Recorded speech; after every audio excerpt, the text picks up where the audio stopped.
The Haunted Mansion is the first film adaptation of Disney's spectacular thrill ride really that bad after 20 years? Well, yes and no. I thought it might be a little fun after revisiting it.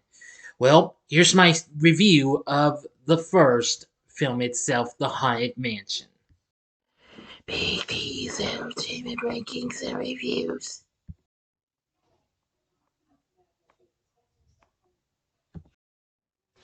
So, greetings, my fellow YouTubers, and welcome to Big D's Entertainment Rankings and Reviews.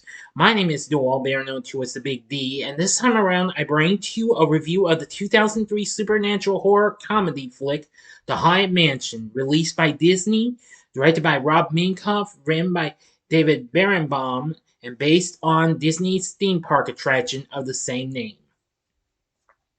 Starring Eddie Murphy, along with Terence Stamp, Wallace Shawn, Marsha Thomason, and Jennifer Tilly. It's about a realtor who, along with his family, becomes trapped in a haunted mansion.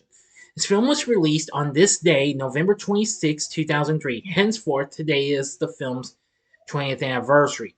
But despite the film got dissed big time by critics, it still did well at the box office and has become a cult classic. Well, let's get into the story. Wealthy Edward Gracie meets and falls in love with Elizabeth Henshaw, a mixed-race woman of the middle class, at a ball he is throwing at his mansion, Gracie Manor, one night.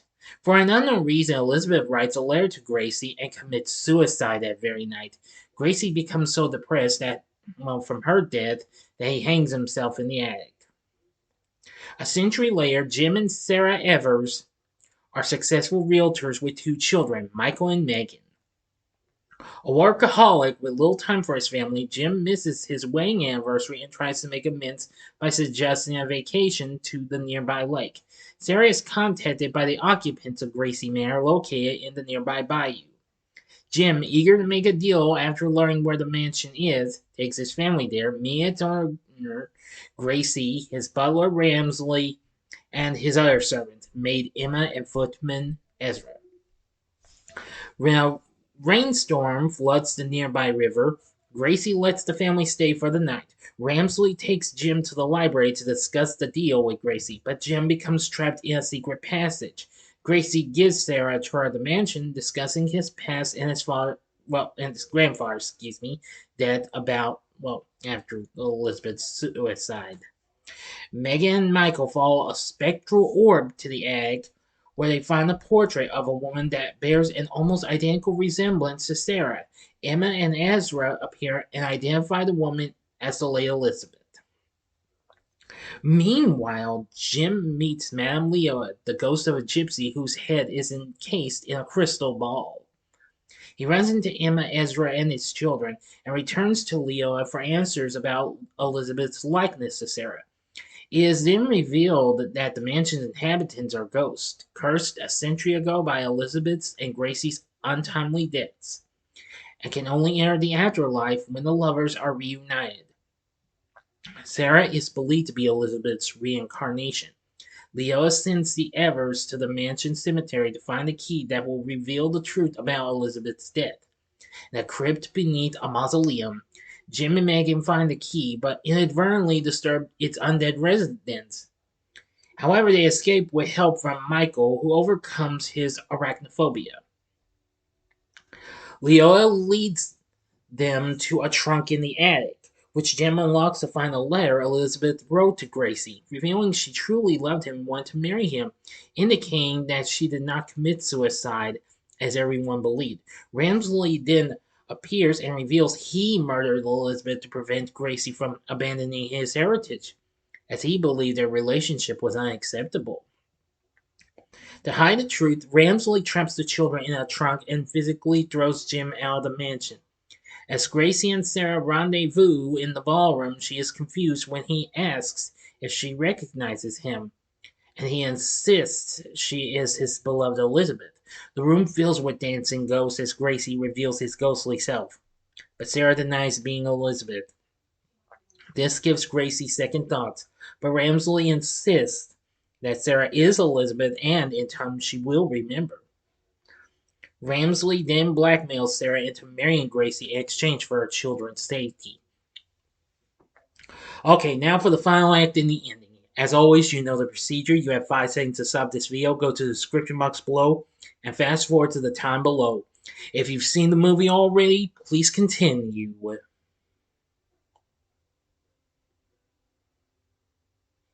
Okay, you've been warned. Encouraged by Leoa, Jim manages to re-enter the mansion, rescue his children, and stop Sarah and Gracie's wedding. He gives Gracie Elizabeth's letter, and Ramsley's crime is exposed. As Gracie angrily confronts Ramsley, the latter hypocritically rages at his master's apparent selfishness for loving Elizabeth and summons raids to attack the group. However, with the truth revealed, a fiery entity emerges from hell through the ballroom's fireplace and drags Ramsley down to face eternal punishment. Ramsley attempts to take Jim with him, but he is saved by Gracie. Sarah collapses, having been poisoned by Ramsley during the wedding ceremony. But the spectral orb appears and possesses Sarah. The orb is revealed to be Elizabeth's ghost, who could only be released from her current form once the truth is revealed.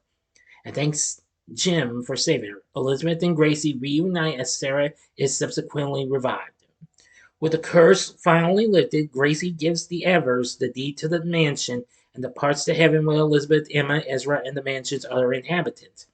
The Evers drive across the Lake Pontchartrain Causeway. I apologize if I mispronounced that word. The second word.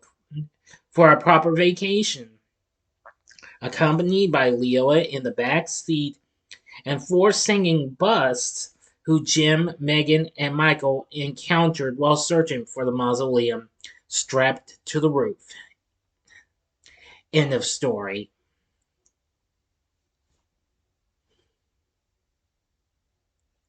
So what did I think of the Hyatt Mansion? Well, I'm gonna say it was fine and what have you. I've only seen it maybe a time or two, but that's been years back on Stars when they had the rights to Disney films.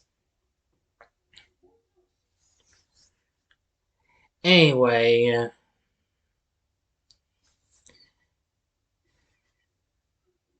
the film did okay here in the U.S., making 75 million, which made just more than a quarter of the earnings of its steam right predecessor, Pirates of the Caribbean: The Curse of the Black Pearl, which was released a few months before this. The international total was a little better, with 106.4 million. Thus, the film went on to make 182 million worldwide against its $90 million budget. But the reviews aren't that great. Rotten Tomatoes has it a mere 14%. Neither scary nor funny, the film is as lifeless as the ghosts in the movie. Well, yes and no. It it's funny at sometimes, but not a whole lot. But it's kind of the frightening in maybe a few parts. Anyway, Christian Science Monitor wrote, while it may supply giggles and shivers to preteens, grown-ups should think twice before entering this all-too-haunted house. And the Chicago Sun-Times says the surprising thing about the film isn't that it's based on a Disney theme park ride, but that it has ambition. It wants to be more than a movie version of the ride. I expected an ending series of non-stop action sequences, but what I got was a fairly intriguing story and an actual plot that is actually resolved. That doesn't make the movie good enough to recommend, but it makes it better than the ads suggest. Now, that was a mixed response, and a better response from the Hollywood Reporter said the film was a pleasant and atmospheric family romp, offering enough mildly chilling thrills to keep everyone entertained during its brief running time. A runtime of 87 minutes, less than an hour and a half. I will say the High Mansion, it's the original first from 2003, was alright and what have you. Well, even though I saw its recent reboot from a few months ago, which I've already covered, I will say that either one of those films are fine, what have you. Now, it also includes Mark Mancina doing the score for this, which was fine. And it also include rapper Nelly's tune called Is You, which included a little bit of the People's Court intro theme.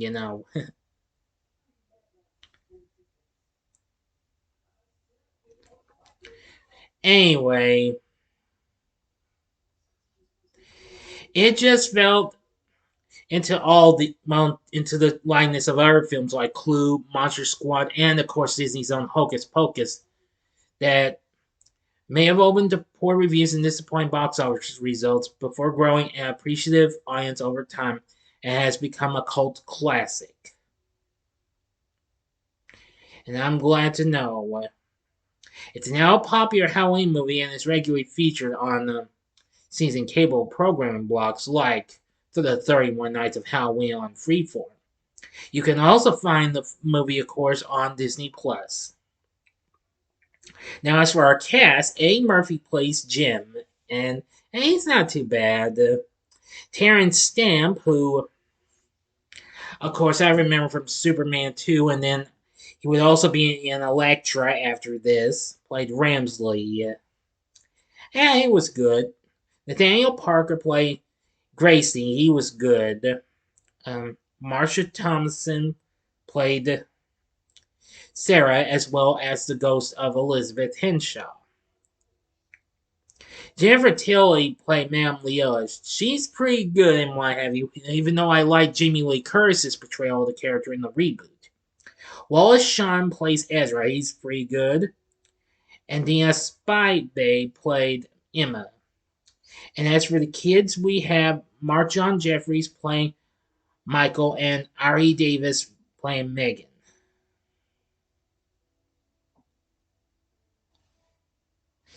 So anyway, I will say it was not bad. It's got a pretty good cast. The story's fine, what have you. It has a good score and what have you. And the atmosphere of the Haunted Mansion was good as well. So overall, the Haunted Mansion, it's not bad. It's more of an okay good film. So overall, I would recommend you give this film a one-time watch.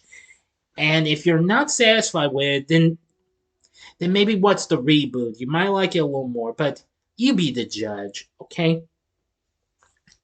So what did you think of the Haunted Mansion from 2003? Let me know in the comment section below. If you liked the video, click the like button, subscribe, and be a part of the Big D Nation.